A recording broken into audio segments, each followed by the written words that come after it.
Last time, we began a scenario where Raditz ended up taking Gohan with him, leading to some big consequences for the entire cast. Now we'll be continuing with that story, seeing what happens from a few different viewpoints. What does Raditz have in mind? What does Gohan have in mind? And what's Goku got in mind? We'll be seeing all that and more in this part 2 of What If Raditz Took Gohan. A month passes since the last part. During that time, Goku and Piccolo were doing some intense training with Kame, mainly just to prepare crossing Snake Way. This did involve a little bit of the room and spirit of time too, but only a couple of weeks in there. This was very useful because Goku wants to get to Gohan as fast as possible, but he needs to get more training in that time frame, so this actually worked out. And now they're ready, being able to go off to King Kai's planet. But it wasn't just them doing this. Krillin and Ten joined in too. Both of them of course wanted to help out, especially Krillin because he was there and he saw what Raditz was doing. This is his best friend's kid. He's not going to just sit by here. As for Ten, that's definitely part of it, but also he does want to push his limits and feels like this is a good way to do so. He was one of the few that actually heard the news later on, and felt bad that he wasn't there to do anything in the first place, and this way he can make it up to Goku, while also growing stronger in the process. Kame takes the four of them to King Yama's place, and they get ready to pass Snake Way, as King Kai patiently awaits their arrival. Let's go back out into space. Raditz is still on that same operating base with Gohan. He hasn't heard any contact from Vegeta or Nappa since, and honestly it seems like they're just ignoring him. Raditz doesn't like this one bit. First they make him kidnap this kid and then they make him take care of him. Why does he have to be stuck with that? That's not his idea. But also this is annoying. Of course Gohan's pretty inconsolable at first, and it's not like Raditz is going to be the best person to calm him down. But eventually Gohan just goes along with the training. It's the only way he's going to get off this planet, and the only way he can get back home that he thinks of. He'll have to defeat the Saiyans himself. If he truly has that power within him, he's going to harness it. And over this past month he has learned the basics of fighting, but still can't control his power too well, and he's not really that great with fighting either. Besides him obviously being a kid, he's obviously very unskilled as well. He's had no formal training besides with Raditz. And it's not like Raditz is going to be the best teacher either. Also, the way he's learning about fighting is very different from what he learned on Earth. So controlling his power will be harder. He can't learn to manifest his ki as well, or suppress it. So basically like the rest of the people in the Frieza Force, his power is just at a constant with very little control, and it's not like he can suppress it too much either. And he actually has to rely on using a scouter for a bit too. But Raditz is seeing some growth in him, and that will at least make Vegeta shut up about it. And maybe those two can take this kid off his hands. And one day Raditz decides to spar with Gohan for real. At first it's a completely one-sided fight with Raditz, but he tells Gohan not to worry about this. The pain and injury here will only make him stronger. As a Saiyan, that's how he can grow. But he tells him to fight seriously. This kid's power level is only about 100, which is pretty impressive for a kid like him, but still, it's not going to do anything against the Saiyans. And amidst this battle, Gohan keeps trying to attack Raditz, but none of his attacks do anything. They barely deal any damage, and Raditz is so quick that he can outpace most of Gohan's attacks anyways, even landing some of his own to make it tougher. But at one point, something snaps within Gohan. Raditz's scouter goes haywire. Gohan's power shoots up incredibly, going into 4 digits, raising even higher than Raditz's power right now. But before Raditz can get an accurate read on the power, he's attacked by Gohan. A powerful blast of ki is sent flying right through him, gravely injuring Raditz. Gohan lands back on the ground, and then regains composure. Seeing now what just happened, did he do that? What Raditz told him was true. He has a crazy latent power within him, and he could use that to defeat the Saiyans, and maybe he could just kill Raditz right now. That would be one way to get off this planet, right? Raditz grabs onto his wound laughing. He could tell what Gohan's contemplating. That definitely was impressive, and he's glad Gohan's finally used that power for once. But he doesn't have the heart to do that. Gohan's not going to kill him. He knows that. And he's right. Besides being a kid that wouldn't even do this anyways, Gohan's so pure of heart right now he can barely bring himself to doing that. Plus, he gets nervous too. This is his opportunity. He can escape here, he just has to kill Raditz. He just has to finish the job. But Raditz slowly crawls away, going to the healing pod. Not fazed at all by this and not expecting Gohan to do anything.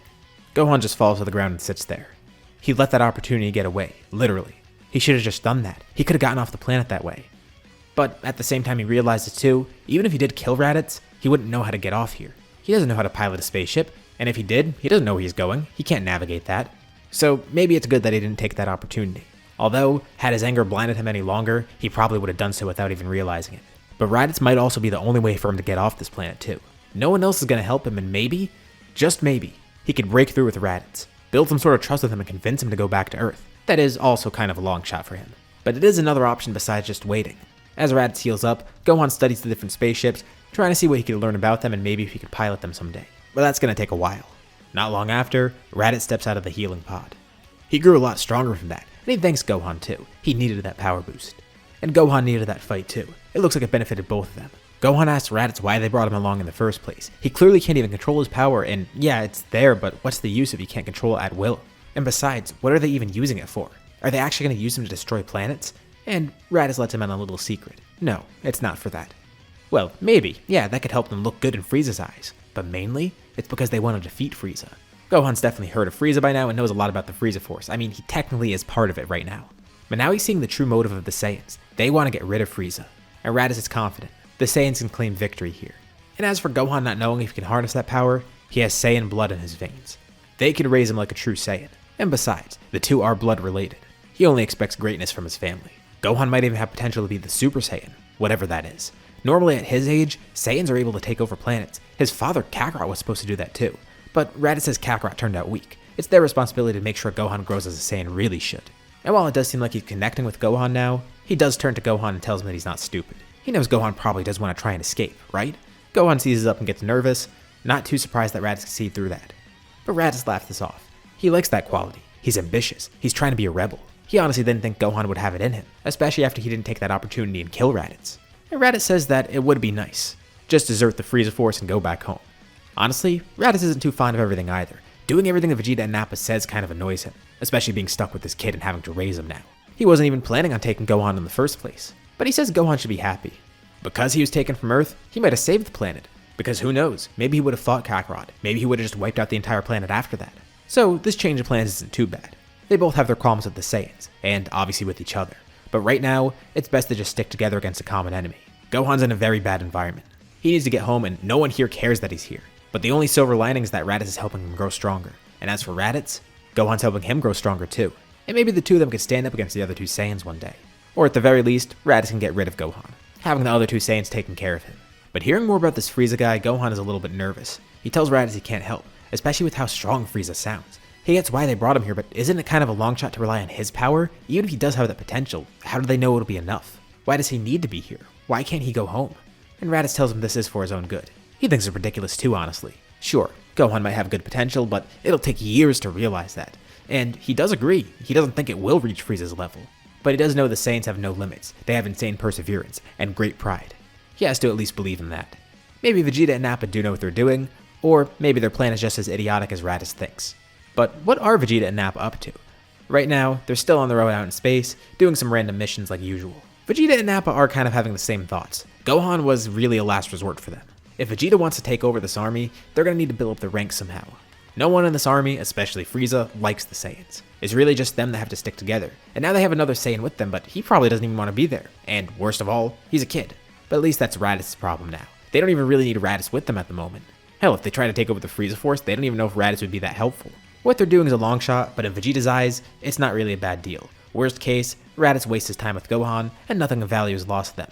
In the best case, they get a really strong warrior, a Super Saiyan that's in their ranks. A hybrid Saiyan like Gohan has the best potential to do that. But Vegeta still wants to look for other Saiyans. Kakarot was a lost cause.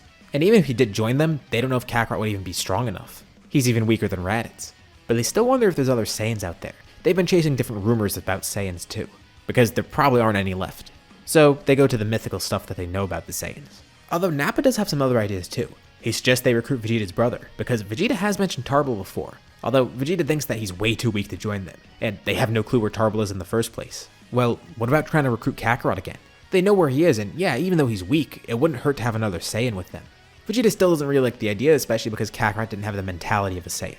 He's a weak, low-class warrior who's too good-hearted. At least Gohan shows some sort of promise. But for Kakarot, Vegeta knows nothing about him. If he knew who Goku truly was, he wouldn't be thinking like this. Although, he does wonder, maybe Raditz wasn't persuasive enough with Kakarot. And now, they have a bargaining chip. With Raditz having Gohan, maybe they could use that to bring Kakarot into their team. Plus, Nappa brings up something that sounds pretty simple, but actually pretty genius. They kidnapped Gohan, so why don't they just kidnap Kakarot too? It's not like he's strong enough to fight back against them. And if he does cause a ruckus, they could just kill him. It's not hard at all. And Vegeta does kind of consider this for a bit, but he has to think on it. They have other rumors that they're trying to pursue, but they're all based on legends. At least they know Kakarot actually exists. And they also have a lot of other stuff on their plate right now besides the legends they're chasing. There's so many different things Vegeta wants to look into, so that's going to be on the back burner. Back at that forward operating base, Raditz is working with Gohan one day. And they have a surprise visitor on the planet. Everyone stands ready. And Gohan's not sure what's going on, but a massive ship lands, as Frieza himself steps off. And he's actually here for both of them. Obviously by now, everyone's seen that Raditz has some sort of kid with him, and Frieza wanted to see for himself too, especially because it seems like this kid might be another Saiyan. And now that he gets a closer look, he can see that he clearly is a Saiyan. He didn't take Raditz for the type to fool around like that. Is this his son? This is serious business. Not only should he not be having relations on the job, but this isn't take your kid to war day. He can't be here. At least that's what Frieza says on the surface. More so, he's concerned about the fact that there's another Saiyan. Raditz stumbles a bit but then says, yeah, this is his son. He almost says that Gohan's his nephew, but that would reveal that there's another Saiyan alive somewhere else. And Gohan's not too sure what else to do, so he goes along with it. Raditz says he had relations with some woman on another planet, and now he has a half Saiyan son and decided to take him along with him. Frieza eyes down Gohan the entire time, who nervously looks away. But Frieza smiles. He's suspicious, and even though he does believe that this is Raditz's son, he doesn't like the idea that there's another Saiyan around. But he puts on a warm appearance, telling Gohan he looks forward to him being a strong soldier. Raditz can tell that this is an act too because Frieza's obviously not that kind. This is just that fake politeness that he usually has. Although Frieza does admit it's interesting that Raditz didn't give him a Saiyan name. And on the spot, Raditz comes up with a lie saying, yeah, the mother named him. Although he has no clue where she is now. All he cares about is that he has to raise his flesh and blood. Frieza ends up leaving, thinking that this is really odd. That Saiyan doesn't seem very Saiyan-like either, which might be a good thing. And as Frieza leaves, Gohan turns to Raditz. He could tell that Frieza's power is pretty absurd. Just standing there made him scared. And Raditz tells him now he knows what he's dealing with. But then something hits him. How did Gohan feel Frieza's power? He doesn't have a scouter on right now. And Gohan's honestly not sure either. He didn't even realize that. Oh yeah, he wasn't reading off some power level, he just felt it somehow. And Raditz finds this interesting. He remembers back on Earth, people could suppress their powers and such, raising them in an instant. And maybe they could sense each other's powers too.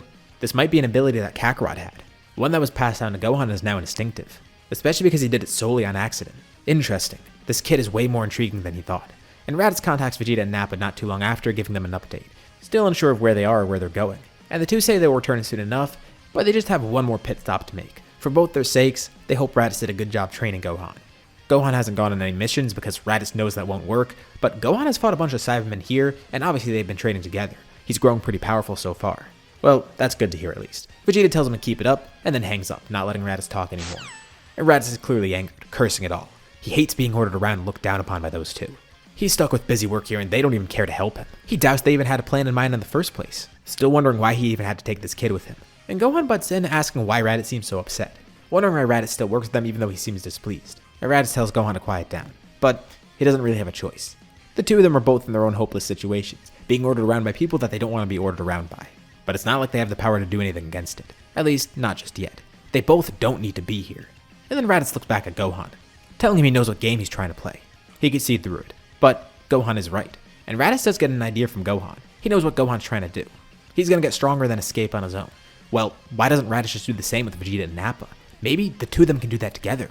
He could use Gohan for this goal, helping himself out. Raditz will get stronger alright, and he'll get rid of those two himself.